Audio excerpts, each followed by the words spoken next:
Hello boys and girls. This was originally going to be some more LEGO Star Wars, but I recorded for about half an hour and realised the mic was muted again. I realised that's the second time I've done this, but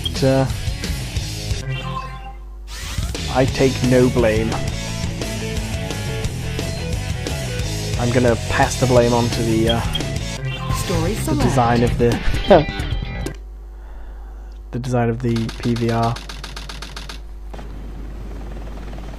It has these this touch-sensitive panel. Wow, this is loud. Everything's a go. This is Control Tower. We have you on radar. Report cargo status of captured hedgehog aboard. Over. Yep. Took all these soldiers to capture one hedgehog. Yeah, it's got these touch-sensitive panels on the PVR, and if you even brush the mic mute, it hits onto mute, and there's no real way to lock it. So I'm gonna play a quick bit of Sonic Adventure 2 for a while. I've been meaning to start playing this for recording, so.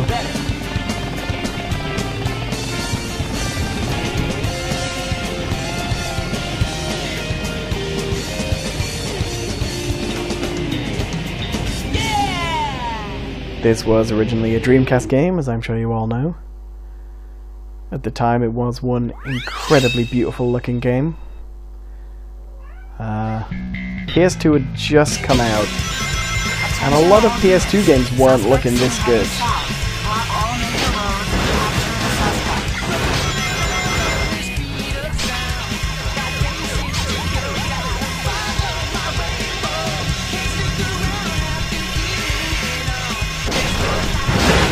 There's an interesting change-up from Sonic Adventure 1 as well, which had been a real kind of attempt to cash in on Mario 64 and failed.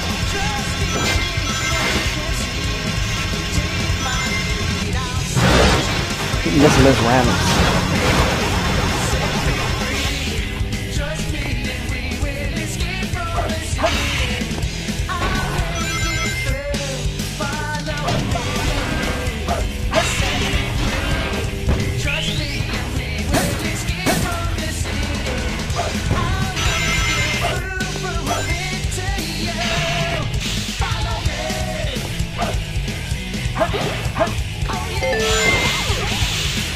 I always liked Sonic Adventure 1, despite its problems. 2, I went back and forth on. The Sonic levels were a lot better. Dropping the adventure stages was a good idea. The problem was, you couldn't skip levels or characters, and so you were in a situation where gameplay kept swapping around.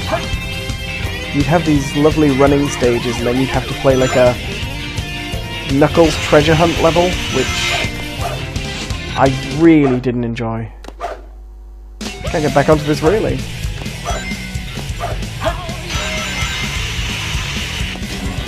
Well, that was fun, wasn't it, guys?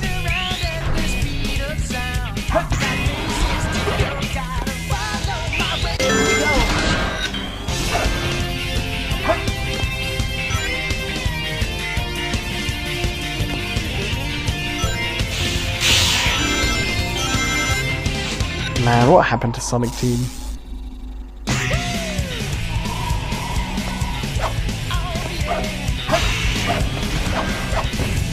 Still, it could be worse. It could be Sonic 2006.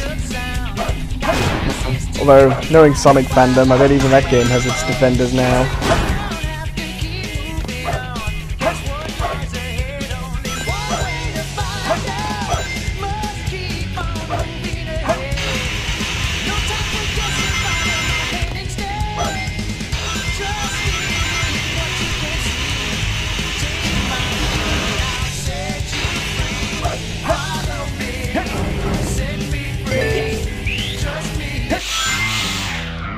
Now being chased by a truck. Sonic the Hedgehog, ladies and gentlemen. Yeah, it's really weird that the Dreamcast era should be such a kind of pinnacle for Sega in general.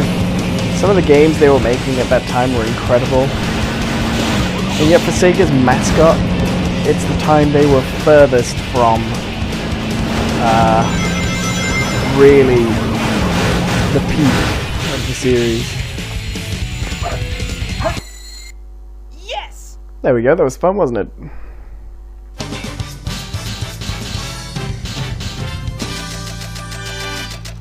So I just keep working through the light side story. Huh, no problem.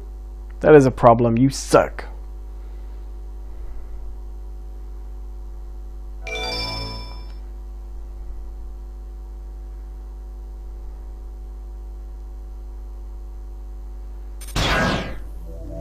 Oh yeah. This game of tag is boring.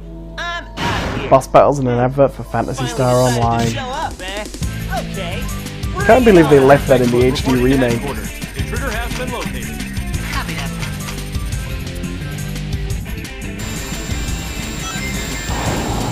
I think for me,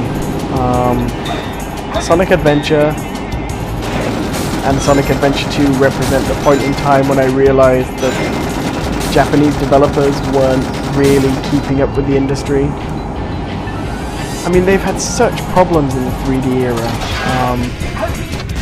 Their resistance to keep up with image quality. The Japanese press is horrendous. Forgiveness of game-breaking bugs. I mean, Sonic 2006 is genuinely a bad game. It's a travesty that it was ever sold for £40, and for a game aimed at children as well. You know, it's. I mean, that game should have been illegal, and I don't mean that in a sense that's hyperbolic. A game that broken, to sell it should violate some kind of trade laws, and yet the Japanese press, particularly Famitsu, didn't mention it at all.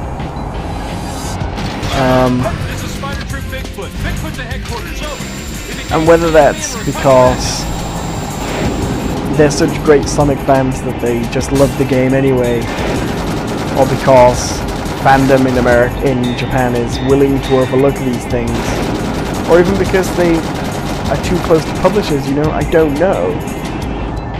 But I do know that it's clear the actual quality of the game had no bearing in that score. Hey guys. And that just isn't a good climate for game development to take place in. And it's been horrendous in Japan for situations like that. They've become much less forgiving on bugs. And Japanese games have become incredibly stilted. Unusual experiences that seem to lack any kind of quality control. So I just find it hard to give them much credit these days. In Sonic Adventure 2, Sonic Adventure 1 in fact, it was my first time really experiencing that. Really just feeling so disappointed and like there'd been no oversight. And at first I thought it was just Sonic Team or just Sega, but it's a trend you see more and more in Japanese games now. Everything you hate about Sonic Adventure, everything that's bad about Sonic games, seems to be part of a wider trend of stuff coming out of Japan. And they used to rule that industry. But I think it's, you know, the George Lucas effect. Nobody willing to criticize them for too long. You know, nobody there to knock them off the pedestal, and that hurts.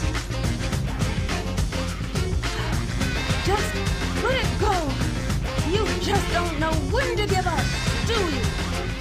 What are you talking about? That emerald's mine. Yeah, what are you talking about? That emerald's mine.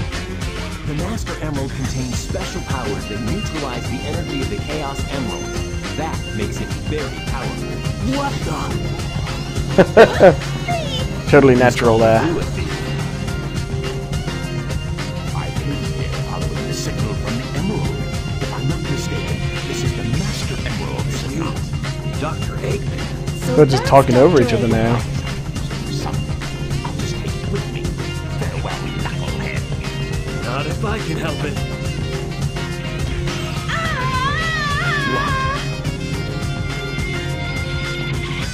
Oh, this is going to lead straight into a Knuckles level, isn't it? And look what you did to my emerald!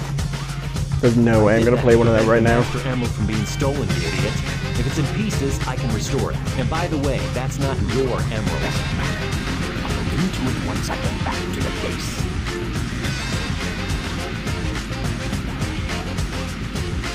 I despise anyone who takes jewels from me.